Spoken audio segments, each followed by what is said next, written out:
This is everything you should have learned in high school but didn't because you weren't taught.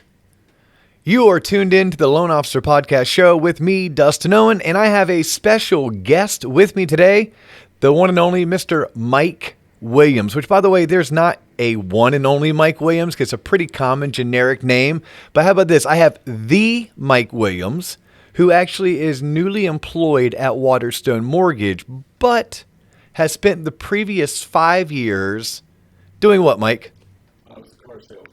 A car salesman. Were you any particular type of car salesman, like buy here, pay here, used car lot? Were you going to the auctions? What type of salesman were you?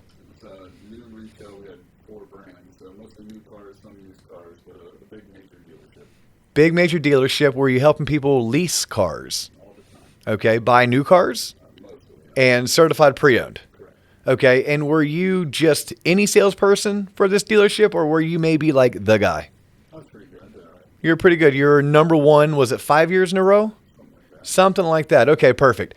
So with the theme of the Loan Officer Podcast Show, every other episode, we're really trying to dig deep into things that should have been taught to us, but they just weren't, right? Like if I think of me trying to buy a car, which I've only done a couple times in my life, I'm going to go off of what my dad taught me, which is something that is now over 2 decades old, that maybe he got from one of his older brothers, which that too is 2 decades old.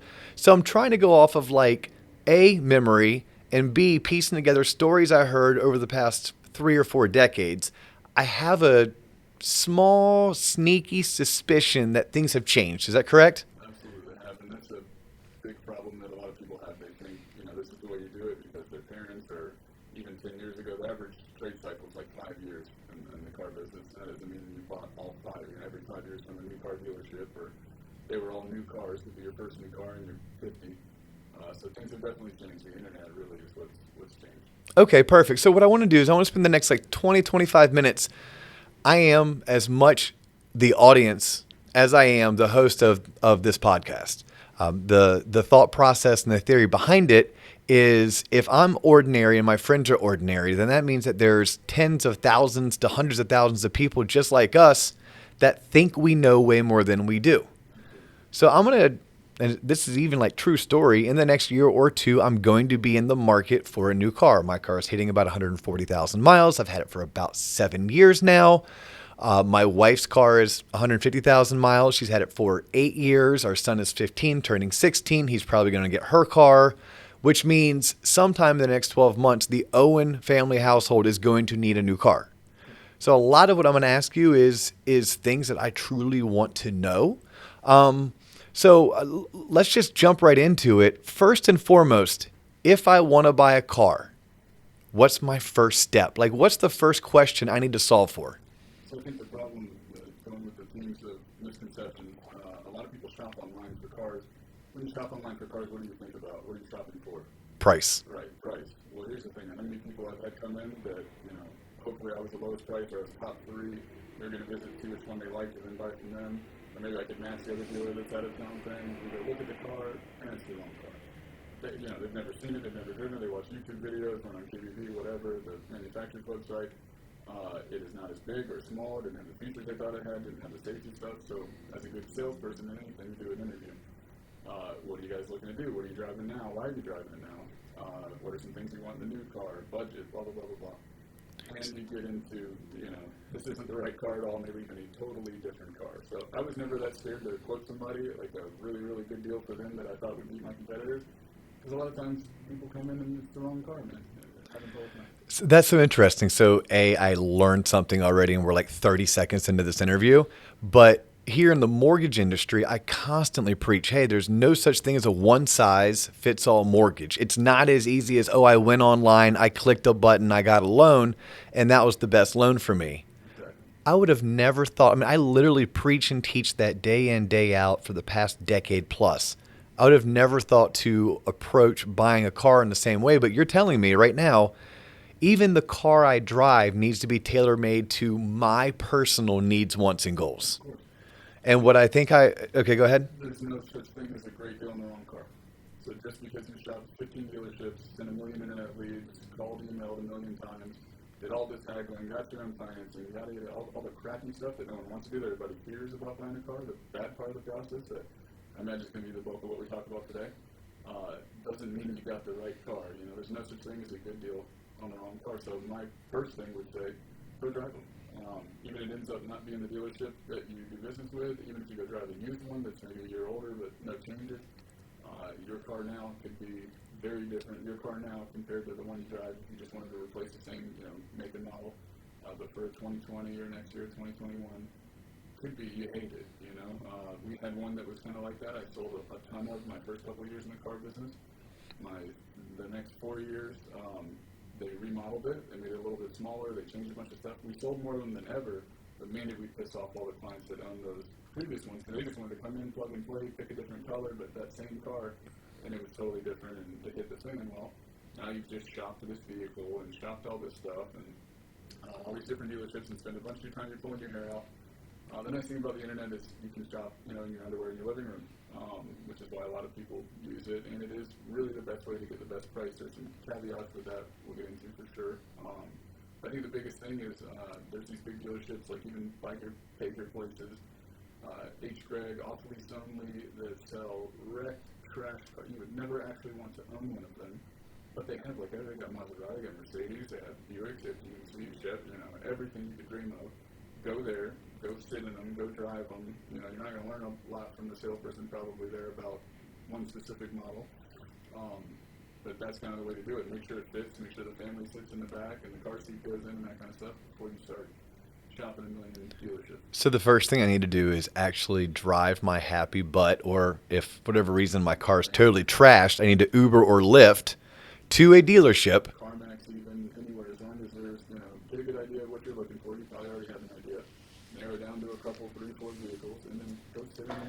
Definitely go drive them. Okay, so help me out here, because I'm going to show up to that lot, and I'm going to be the next up. I'm the next up. I'm the next John, right? I'm walking in, the next Mark, and I'm going to get hammered. Because I think a lot of people want to stay in their underwear because they want to. Is there anything that, as just the average everyday Joe, that I could say walking into the dealership that says, look, I am serious. I really do need a car, but I'm not buying today. I need to test drive because my friend Mike told me I need to test drive. Let me test drive.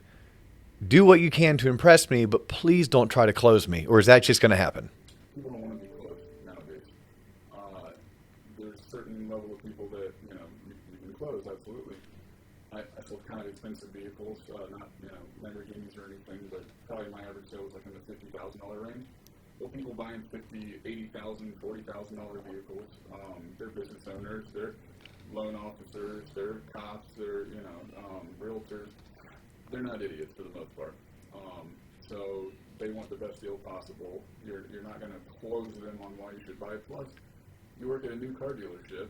Let's just take Honda. How many Honda dealerships are in Orlando, Florida? You know, I would guess 5 to 7. Exactly, and they're all 5, 10 miles away from each other. People might have a map drawn up of all of them, and one thing you say you don't like, they go on to the next one. Like you're not as valuable as you might think you are. It's very easy to go down the street and shop your deal or shop the salesperson. A lot of people don't like the salesperson or their tactics. Well, people do business with people that they like. So you're saying there's a good chance I can walk in with the sole goal to test drive, to feel the car out, to see if it's mine, and let the salesperson know from the get-go. Exactly. I'm not looking to do anything but test drive. So the car business has taught consumers to shop the way that they shop now, which is, you know, they've always been like shady and kind of underhanded. You always think you're getting screwed, and there's all this negotiating, you know, which has kind of led to the one-price places, which aren't really one price, with the internet and that kind of stuff. But really, we've taught consumers to do this stupid game where, no, I'm not trading anything. Oh, yeah, last second I am trading something. No, I'm paying cash. Oh, yeah, I am financing, and I'm pre-approved. And that, you know, honestly, the best thing, find a reputable dealer, go online, say you wanted to drive a Chevy, you know, find the closest Chevy store, whoever's name pops up the most. It's usually going to be like the internet manager or something like that. Whatever name has the most great 5-star reviews, that'd be the person to ask for when you get there, or call up and set an appointment with. I'd even tell them on the phone, I'm not buying today, no matter what happens. I don't even need to see numbers. It's usually a good way to go about it. I'm just learning as much as I can about the vehicle. I like that, and I want to repeat that so people can make a mental note. I don't even need to see numbers. Not even that far. Super early stages. And my biggest thing is, and especially when you found a good salesperson, which that's a good way to vet them before you get there. That way you don't just show up and the guy that started yesterday, or at lunch is you're the next up and he's your next, you're his next customer. That way you get somebody that's at least established enough to have 6 months of reviews online or whatever. Happy people leave good reviews. So that's a good way to kind of vet the salesperson and then let them teach you about the car, And if you ask questions, if I would ask a question you know the answer to. I used to get that a lot.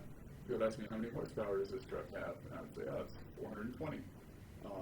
But if it was 420 and I told them it was 380, I would just tell them, I'm not sure, but before you leave, I'll make sure I have that, kind of get one of those and see who you're dealing with, whether they're telling you the truth or not. So you're saying as the consumer, I need to go in with at least one, but maybe 2 or 3 preloaded questions that I know the answer to as the consumer. I'm going to ask it of the salesperson just to vet him or her and their knowledge base. Because if they can't answer a couple of these cupcake or layups, then maybe they're not the salesperson to represent me in my purchase. Absolutely. Okay. They're not going to give you the best information. They're not going to have that knowledge base to put you in the right car. The reason product knowledge is so important in the car business is if you don't know the product, and a lot of them, like we have 4 brands and 6-8 models each one, and all the options that come with it, and all the trim levels and the engines and transmissions and technology. It's a lot to know, but unless you're an expert on it, you can't put somebody in the right car. Why would I interview, ask you all these questions, get all these answers, and not know how that fits into the puzzle of the vehicles that I offer? With anything, with loans, with anything. So that would be the best thing. And it's a good way to find out if you're like on your own, even if you've written them off of doing business with them because they lied about something, or all 3 questions got, BS answers.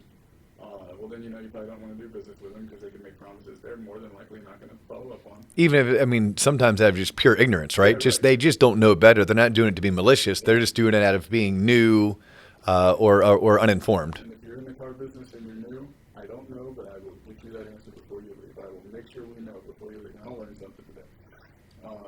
But anyways, I think the big thing is put your butt in the seat. If it's going to be a family vehicle, definitely snag a car seat out of the trade and put it in there. And I would, make sure that car's right for you. Make sure you find the right trim level. It's another thing. When you say trim level, what do you mean by that? So let's say you had a GMC Sierra pickup truck. There's SLE, that's like base level cloth, kind of a step up from a work truck. SLT is now leather and like nice wheel stuff, and there's Denali, there's Mac Daddy with everything. Okay, so when you say trim, it's like what level do I want? Level 1.0, 2.0, 3.0, or Mac Daddy? Exactly. Okay. So when you're doing that, because if I go shopping prices on an SLE, right, and I think it has this, and this, or things I need, and whatever, and then I get there, and I've worked the deal, and I've, like, sent credit, or whatever, got pre-approved at my bank, I walk in, I think I'm getting a smoking deal, told everybody at the water cooler about it at work, and you get there and you're like, doesn't have leather seats and it's missing, X, Y, Z. Well, yeah, no crap, it never had any of that. No one, who told you it had that? Well, I just thought, so it's good to actually go in person. And actually see it. So let's say, I go in person, I find a salesperson that I hit it off with. They've, for the most part, impressed me with their product knowledge. Wifey sat in the seat, kids got in the back, made sure that my daughter couldn't kick me. She likes to do that, by the way. She gets behind my seat and then would start kicking me in the back. Very annoying, but I make sure I have enough leg room for her, enough for me, et cetera, et cetera. Like Sure, what? in the garage. Oh, That's not a good thing to figure out the next day, yeah. that's a huge one. Like I'm looking at a pickup truck as my next vehicle. And I'll throw it out there. I don't know what you sold, but I like the Ford Raptor. I like how it looks. I know nothing about it. I've never driven one. I've never been inside of one. So I've learned already today, hey, I need to go to a Ford dealership and actually drive one and sit in one and maybe try to do a U-turn in one. But I'm very concerned that it won't fit in my garage. There's a $62,000 Raptor and a $76,000 Raptor. There's some differences. Just because the Ford Raptor doesn't mean it has all that stuff your buddy's Ford Raptor has, or your coworkers. So yeah, another reason to go see it and learn the trim levels and use the manufacturer's website for things like that. But in the end, I can't tell you how many times I would send somebody home in a big truck or a big SUV or something and say, yeah, go make sure it fits. Go shut the door, move the stuff. That's something you need to know, because I don't care how well I do, and I close it right there, and everybody's happy, and the thing won't fit in the garage, and that's like a deal breaker. Now we're all wasting time. We're coming back. We're unwinding it. We're changing cars now. Well, so quick question on that. If I go buy a car today, is there a I have 3 days to bring it back if I don't like it? So buyer's remorse basically is what you're talking about. In the state of Florida, if someone comes to your home, so like solar panels or something like that, door-to-door salesman, you have buyer's remorse. You have 3 days. In the car world, motorcycles, all that, as soon as you cross the curb with your tag on it, once you sign paperwork, it's a wrap. So if you pulled out, didn't even make it to the house, got to the gas station, and went, oh man, the gas cap's on the wrong side, or whatever, you know. So It's a done deal. It's a wrap. Now, do dealerships make exceptions, or is there a way for me to take a car home for a couple of days before I buy it? Absolutely. The number one thing, dealerships make exceptions, of course. But one huge thing is dealerships with new cars, especially, or really only new cars, surveys are the world. So they need a perfect survey 100% of the time, and 99 is a failure. So what kind of survey would you get if you turned around 5 minutes in and said, never mind, unwind the whole thing, I'll buy again in a month, or whatever the excuse was, or we'll change cars, and they said no, and you get that survey, you're going to crush them, you know, and that's their money, and it's a salesperson's money, that's my owner's money. So most dealerships these days are incentivized. Is that by like the parent company? So like if I'm a Ford dealer, Ford, the parent company, will give me incentives based on my customer satisfaction surveys. So they're going to send you incentives for selling X amount of vehicles. Okay. New cars, trucks, whatever. They will take all that money away if you're not at like the national average for what they call CSI, or customer satisfaction. Okay. So those surveys are them getting all the money or no money, not just on your deal, but on everyone they did that money. So you'd say advisable would be, look, if you're out and you're ready to maybe pull the trigger, before you pull the trigger, see if they'll let you take it home for a night or two. With a dealer tag on it. With a dealer tag on it. Okay.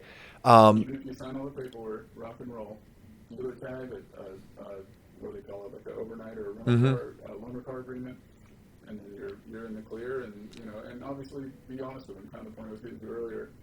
We had taught people to like play games. The dealerships play games. Well, when I got in the business, I was like, you know, I'm definitely not doing that. I come from law enforcement. That's not just the way I do anything. Well, that's what's so funny. We didn't get into this about your background. How long did you think you would sell cars for? 6 months. 6 months. You were moving from like Georgia to Florida.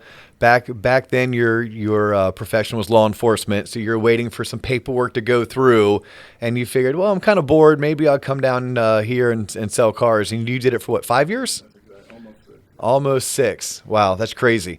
But I totally digressed on that one. So we taught people to play games. Yes. Play games and to negotiate, and the man behind the curtain that controls the numbers and all this stuff.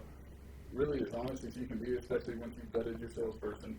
If you're just shopping for price, and some people definitely are like that, like there is no value in the person that's helping you. Rock and roll, more power to you than just find the cheapest place and teach yourself about a car, and hopefully it's right.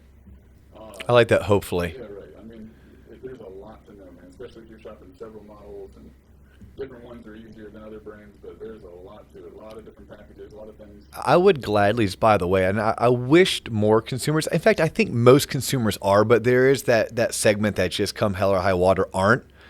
But for an extra $800 or $1,200, I like to know things. I don't want to wish and I don't want to hope. No, I want to know, and that there's a cost to that I feel justified paying. It kind of falls into that sleep good at night factor. Average person's financing for 72, 75, 84 months, so that $1,000 we were just talking about that the salesperson's worth is about 18, 20 maybe.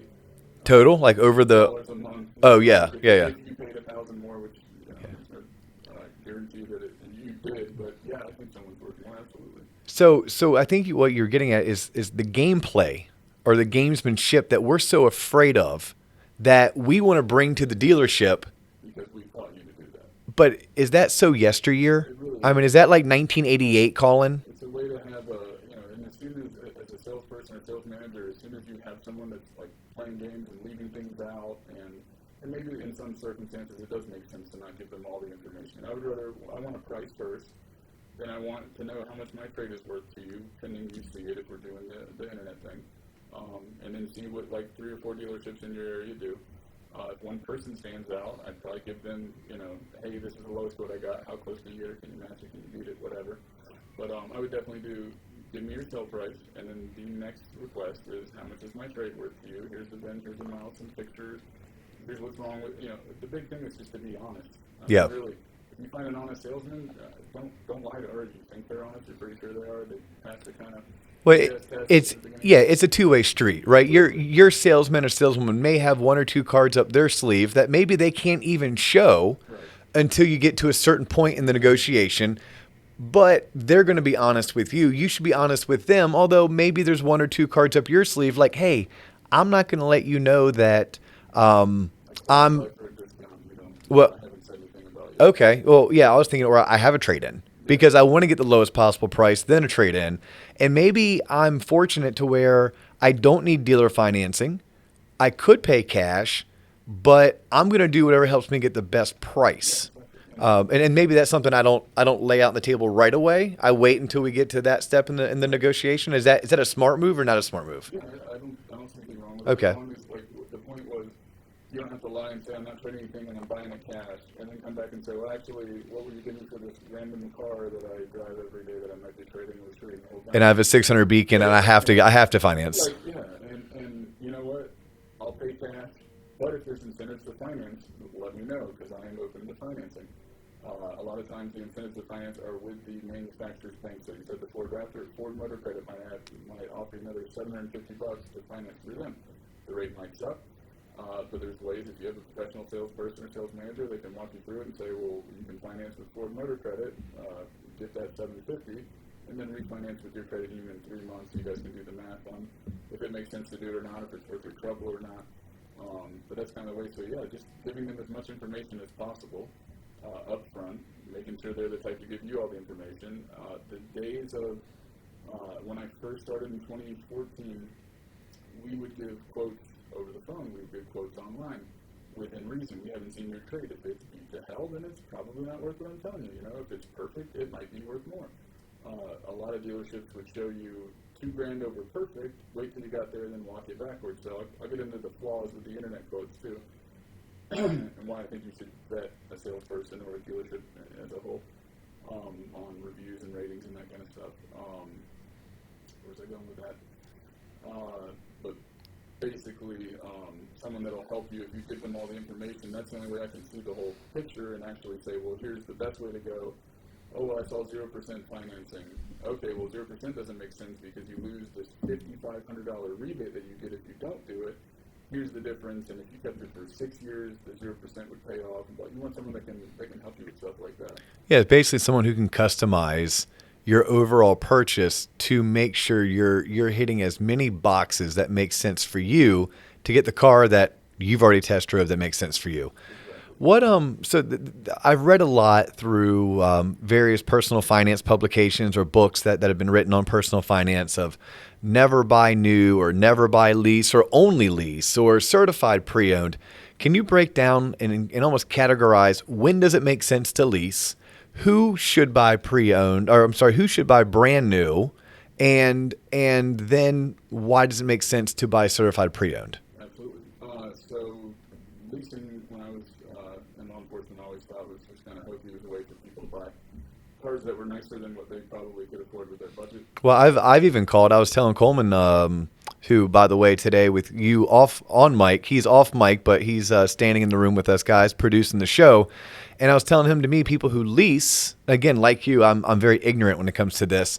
It was like a way for someone to make an rational decision, right? Meaning, That's still true. Yeah. oh, is it? Like it's someone who says, look, I'm always going to want a new car. Always. I don't care what you tell me, what Dave Ramsey tells me, what I've read online with Clark Howard. Like, I like new cars. I don't like having to work on cars, and I get bored with cars, and I change cars the way I change running shoes. Then maybe lease. Is it that basic, or is there more behind it? It is, and obviously, if you're that type of person, which I certainly am, my wife and I both lease. Another big factor is miles. So if I drove for a living, yeah, I wouldn't be leasing cars for sure. Anything over about 15,000 miles a year, it starts not making as much sense to lease. Back to what you were saying about like well, here's how much the cars that happen a lot. You'd have someone that drove 8,000 miles a year and wanted to put, $10,000 down on this $70,000 vehicle, and let's say their payment was $1,200. I would run a lease. They've never leased before, scared of leasing, which, by the way, leasing's changed a lot in the last, 10, 12 years, for the better for consumers, basically. So I would whip up a lease, $5,000 down, $860 a month. I mean, much less money out of pocket. You're trading a 4-year-old car, or a 3-year-old car with 30,000 miles. Well, here we are. That's the same thing we'd be doing, and instead of having the negative equity that we're taking from this one, you're just going to walk away at the end of the lease. The big factor being how many miles a year you drive. But yeah, the one big thing, the bad to it is you're always going to have a car payment. You're never going to pay it off and ride it till the wheels fall off. But am I responsible for things like oil changes and brake pads and new tires, or does that come with my lease? How many miles do you get out of tires nowadays? I have no idea. I'm going to guess 30,000. 60, 70, 50. Okay. So you never put tires on it. The nice thing about leasing is you can prepay for the oil changes. Some brands, the first one or the first few years are paid for. So very minimal maintenance. You're always under warranty the entire time you're leasing. Again, if you're in that 12 to 15,000, 3-year range. Maybe at the very end, last couple thousand miles, you're not in the bumper-to-bumper warranty. You're never paying for repairs. You're never putting tires on it. Brake pads or brake pads? Brake pads. Yeah. Nowadays, there are 100,000-mile rotors and 50,000-mile pads. So a couple, $60, $70 oil changes. So if I'm cool, always having I almost said a mortgage payment, but you said $1,200. I'm like, shit, that's like a mortgage payment. But if I'm always cool having a car payment, there are definitely financial benefits, especially if I don't drive a lot. I had an old man when I first started. It was one of the first leases I did. I'd done a couple, but I hadn't really dug into them very well. And he was leasing his fifth smaller SUV for $250 a month or something. And he was 90 years old. I think the one he was turning in that was 2 years old was 7,000 miles on it. And it doesn't drive at all, hardly. I'm like, why wouldn't you buy something, pay it off, and just keep it, right? You have no miles. Nothing's going to go wrong, probably. And so he had me take a worksheet, a blank piece of paper, and we already had numbers on the vehicle he ended up buying. He had me do numbers on if he purchased it, same amount down, what the payment would be, and we extrapolated 2 3-year leases, or on the other side, a 6-year purchase. Might be kind of hard to envision, but basically on the 3-year lease, we did the worst case scenario, how much everything was, if you had to pay for oil changes, then 3 years, new car, added another down payment, which most of the time you don't have to do anyways, added up all the payments, and at 6 years you spent, X amount. Added up just one set of tires, no big breakdowns, no big fixes on the 6-year finance, subtracted a very liberal number for the value of that car now that it's got 100,000 miles, whatever, 6 years later. And we could not get, even trying to make the lease look bad and make the purchase look better, we couldn't get above about 80% cost of ownership. Wow. For the lease compared to the purchase. And the only thing is you always have a payment. But, I ask a lot of people come in and they've got a 10-year-old car or a 5-year-old car that's out of warranty that they don't owe any money on. Well, I don't have a car payment. Yes, but how much are your annual, yes. Divide that $2,400 you spent this year, divided by 12 months, you got a car payment. It just hits you all at once. Well, here's the thing. I've been living that for the past 4 years. I paid my car off 4 years ago, and I've done, I thought I did brake pads, AC, new tires, drive shaft. Mine's all-wheel drive, and you know this. Yeah. Because you have a transmission for the rear axle, but then you have something else for the front axle, and it's just as expensive. It was like $5,000. It was $5,000 just to fix this. Where I honestly, just from this small back and forth, I may look at leasing, especially if I don't know exactly what I want and I do the test drive. Maybe I think I want a Ford Raptor. And after 2 or 3 years, I'm like, I never used the bed of the truck. I don't need something this big. Maybe I need to go back to something smaller, or an SUC, like the sports utility car. Okay, so that was why lease. Why should someone ever buy brand new? Because, I don't think you can dispute this. The minute I drive off the dealership, I lost money. Absolutely. Okay, so is it a luxury item to buy brand new? A little bit. I'll give you an example with a certified pre-owned side, right? So we would have had a lot of customers that were addicted to cars like I am, and they would trade a truck in that was 1 model year old and had, let's say, say 10,000 miles, something like that. So they bought it brand new. Bought a brand new Okay. one, traded back in on another brand new one because 2-3 times a year, the incentives are huge or whatever, end of the year, end of the month. So they would trade it in. We would give them however much the trade was worth, and needs next to no work. So advertise it for 1,000, 2,000 over whatever we gave them. And so let's say that truck was $45,000, right? Was the sale price on that new truck, and it's certified, which gives you a little bit extra warranty, but about the same as the new truck when you buy it. Well, the new truck is 48, 49 grand, within $4 or $5 grand because of all the incentives that are on it. The used truck's kind of expensive because they hold their value really well. So the gap isn't that far off. So $5 grand isn't very much, especially when again we're talking 72, 75, 84 month payments. Yeah, you're talking about that's a 6% difference. Yeah. So there's the other issue. Doesn't matter if you're an 800 beacon or a 600 beacon. Doesn't matter if it's a credit union or a big bank or whatever. The rates are higher on used cars than they are new car. Now when we factor in, it's $499 instead of $350. Yeah, now the payment's $18 different to drive a brand new one that no one's butt's ever been in, and their kids never spilled anything, and they never nicked to a bumper or anything. It's kind of hard not to have a lot of people come in. I'd never buy a new. I would never. That's buy me. New. Yeah, that is me. And you're telling me. Used one, you know what? I really like this used one, but I want it with this option. I'd rather have this interior color or something. You can't custom order a used car. It's whatever's out there, and that's it. And if you don't see a lot of it, it's because there weren't a lot of those new orders like that, so you're probably not going to see it. So then, all right, well, you want to look at a new one? Yeah, but I just because you're nice and I don't want to say no, I'll go look at a new one. And then I run numbers on both, and it's kind of hard to argue, man. Like, yeah, it's more, but it's so close, So. That's fantastic. You mentioned something about various incentive times or end of the month or end of the year. Is there really a certain day of the month, day of the week, or time of the month or time of the year that it truly is better to get a quote unquote deal? Yes and no. Okay. So it depends on the vehicle you're looking at. For example, every new car manufacturer, they're basically, or dealership is just giving away cars. The money is in A, service, and B, manufacturer incentives, not to the customer, but to the dealership for hitting their numbers. So let's say... And their numbers are volume related. How many units can you spit out on a monthly basis? Exactly. Okay. So speaking of new cars, let's take the Ford Raptor example. You have to sell 22 new Ford Raptors at XYZ dealership. Bob's Ford store has to sell 22 new Raptors this month. If they sell 21, Ford Motor Company gives them $0.00. If they sell 22, Ford Motor Company gives them $2,000 per Raptor retroactive, right? Wow. And that's the kind of money. Yeah. It's like, from $0 to $44,000 like that. Okay. So, well, what if I sold, the last 4 at a $2,000 loss each? Does that make sense? Oh, yeah. If I ask you for $8 grand and then tomorrow I'll bring you 44, would you go find $8 grand? Of course you would. So that's kind of how it goes. So the end of the month is usually a good time. Unless they've already hit their number.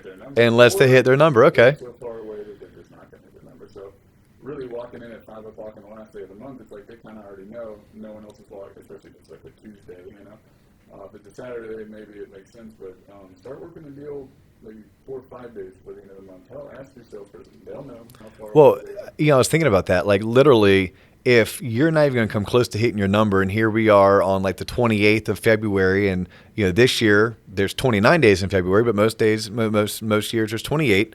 I may ask you, like, how close are you to hitting your number? Because if you're nowhere close, like, could I say, if I come back next week, would I get a better deal? Yeah, right. Like, go ahead and sandbag this one. Let's push it into March. Yep.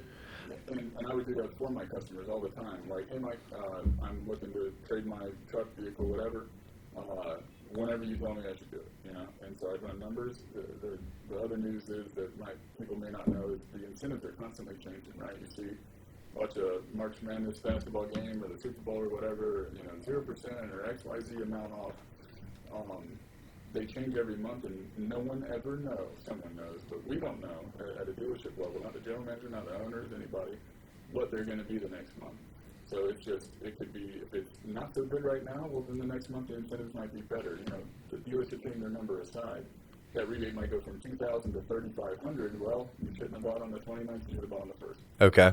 So that's also something to look at, like, what the average is and what it is, and it's something usually your salesperson can share with you too. And my salesperson, do they get paid more money if they sell me the car for a higher dollar amount, or they do? Okay. Almost every dealership. Some have like a flat where they just get paid on numbers, but that's kind of where everything's going anyways. You would be shocked if I showed you real deals, how much money as far as gross profit, not finance or the manufacturer money or that, just gross profit, the difference between what they own a vehicle for, new or used, and the difference between what they sold it for, is quite often has a negative sign in front of it. Yeah, so you're saying dealerships are selling cars at a net loss, Paying people to drive them off the lot. and they're hoping to make their money back in service. They're hoping to make their money back in financing. And I would guess some of the warranties that they may sell, some of the add-ons. Yeah, and I don't want you to give away the tricks to your trade, because I'm sure you still have friends in the business. But is there one of those add-ons that you would just be like, to our audience, stay the hell away from? Absolutely. So, and do you mind telling us? Of course not. Okay. So, exterior paint protection. People always ask me, luckily the dealership I worked at didn't have it. Interior and exterior protection, there's different companies. I don't know if it's good or bad. It really doesn't matter. I'll tell you why. You're in finance, the very last stage, right? You're in that last office. You're signing all the big long forms, the dot matrix printer, with the guy you met 4 seconds earlier. Your salesman's gone, nowhere to be found. All the numbers are there. You're hoping they're all the same. That's the biggest fear. They change something on you, and they offer you some products, an extended warranty, which a lot of times makes a lot of sense. Something like 80% of our purchase contracts have an extended warranty. Gap insurance, which is super important. A lot of people think it's hokey or something, but It's not hokey. super important. So without getting into what Gap is, know this, guys. If Gap insurance is offered to you, look hard into it, because it basically is going to protect you if and when you get into an accident while you're upside down on your car, meaning you owe more than what it's worth. There's a gap there. Well, if your insurance company is only going to pay you what it's worth, but the finance company wants what you owe them, you have to come up with that difference. Gap insurance will cover that for you. So according to Mike Williams, car salesman extraordinaire, heavily entertain Gap insurance. Okay, keep going. Unless you're putting 20% down or more, definitely Gap. Okay. Another cool thing on a lease, you don't have to buy an extended warranty, going back to the lease conversation, and Gap insurance is included. You don't have to purchase it extra, so that's cool. So I ask people all the time, they're like, hey, do you have this XYZ company for interior and exterior paint protection? We loved it on our last car that we bought elsewhere. And I would say, when did you decide to get it, right, on that car? When did they treat it? Oh, the day we bought it. Okay, when did you tell them yes and sign for that product that they added in detail or whatever? In finance, the very last thing we did. How long between you saying yes to that product and signing on the dotted line were you walking around the car and looking at it and no one was doing anything to it? 15 minutes, 10 minutes, 8 minutes, 30, whatever. They never put anything on your car. In other words, the factories have really nice paint now, and the insides are pretty hard to stain and stuff. That product might work well. It very well might. I'm not trying to hit on anybody's product.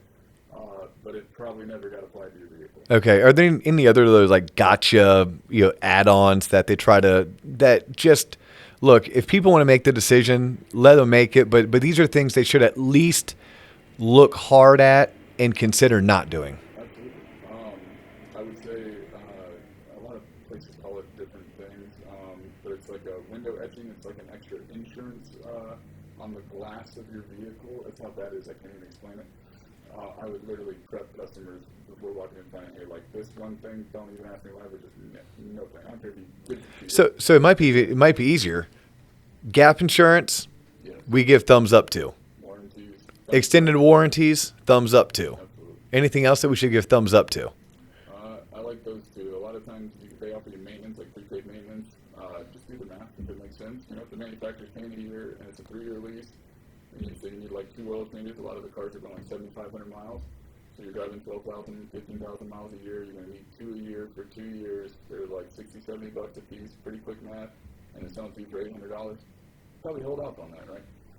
Probably doesn't make sense. It's crazy. We're going to do a whole entire episode about basic math, right? And it's not basic math like 2 + 2 is 4. It's literally figuring out mathematically, does this make sense? Or is it something I hire out? Yeah. I mean, I did that at 21 years old. I had LASIK eye surgery. Now, I didn't pay for it because I had no money, but I had this girlfriend called Sally Mae. Yeah, a lot of people have paid that same girlfriend a lot of money. So I went to Sally Mae. I'm like, hey, Sally, will you give me $5,000? I told her it was for books and tuition, but really it was for LASIK. But when I justified it, I literally sat down and said, well, I spend this much on contacts, this much on contact solution. I go through 2 to 3 pair of glasses because I break them playing basketball or going to the gym, plus eye doctor's appointments, and I figured out my ROI was 10 years. If this LASIK could happen, it could keep my vision 20/20 or better for 10 years, I should do it, let alone all of the comfort that comes along with the LASIK surgery. And you're saying the same thing applies if you're trying to figure out, do you use this service package or not? Sit down and run the numbers. It may or may not, depending on how much you drive and what it's going to take to service your vehicle. Same thing with the lease, kind of going back to what you were saying, like I said, it's usually about 80% of the cost of the purchase. Obviously, there's a lot to a lease. There's a lot to lease programs. Those online lease calculators are always off. It seems like it's like... Whoa. Online calculators are somewhat accurate, but they are not the end-all be-all. Agreed. Yeah. They'll get you in a ballpark, but... Yeah, guess what? The same thing applies in the mortgage industry. I would guess the same thing applies to just about everything else that we do, especially when it comes to finance. Whether I was trying to look up life insurance, I'm pretty sure online will give me a ballpark.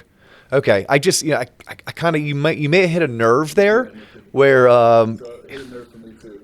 Online resources for the consumer, especially when it comes to car buying, lease calculators, loan calculators for the mortgage business, they're aimed at consumers.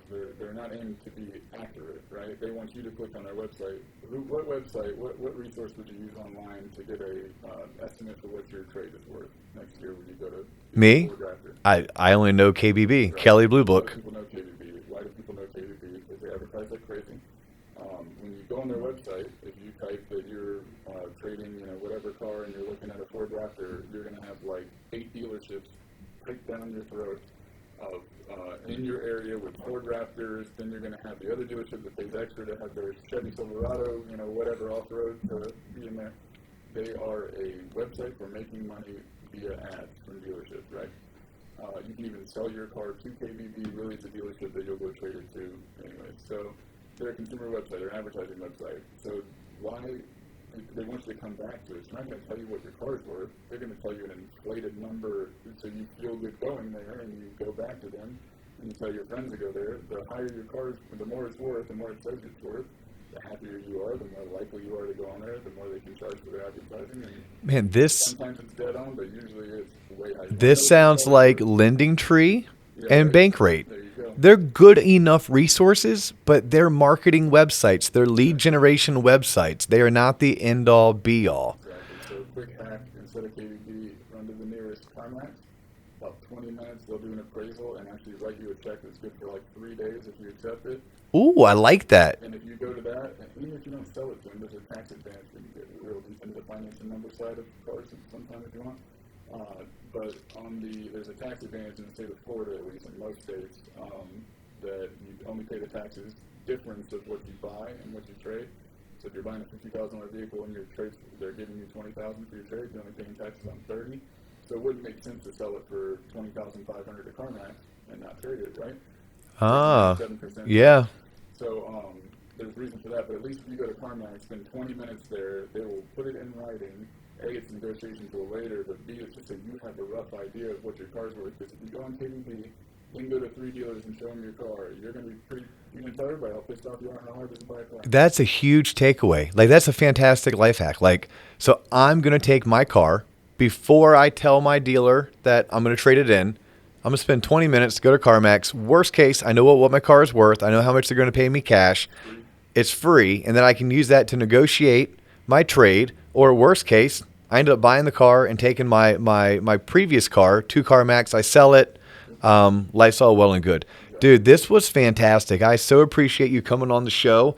That's all the time we have right now. So, ladies and gentlemen, he is Mike Williams. He is actually our rising star here at Waterstone Mortgage. Mike has recently kind of taken the next step in your career. You went from helping people make the correct financial decision when it came to their transportation, and now you're working on their shelter, right? You are taking your same exact business approach that made you number one 5 years in a row in the auto industry, and you're applying it to the largest purchase of anyone's life, which tends to be their home, right? Unless they're super wealthy, rich, and they're buying businesses and airplanes. But Fine, too. yeah, which is fine. We can't help them, but we can help them with the house part. I'm going to guess. I'm going to put you on the spot here. Obviously, if somebody has a home loan question, you're a wealth of knowledge when it comes to autos. You're the same wealth of knowledge when it comes to homes. You're going to take the same exact approach to customize the financing to make sure that the person who is buying the home with you is buying the right home and getting the right type of loan. But because I know how you treat your clients, if someone happens to have a question regarding buying a car, would you mind spending 3, 4, 5 minutes with them on the phone? Absolutely. If I have time to shut up, yeah, it's no problem. Okay, so how about this? In order for me to tell you how to shut up, I first have to get you on the phone. How do I do that? How do I get a hold of you? My direct line is 407-761-2855. Text, call whenever. I'm always around. Perfect. That is Mike Williams. He's a loan officer here with us at Waterstone Mortgage. He's an ex-top producing car salesman. I'm Dustin Owen. You just got done listening to the Loan Officer Podcast with me, Dustin Owen, and my special guest, Mike Williams. Peace.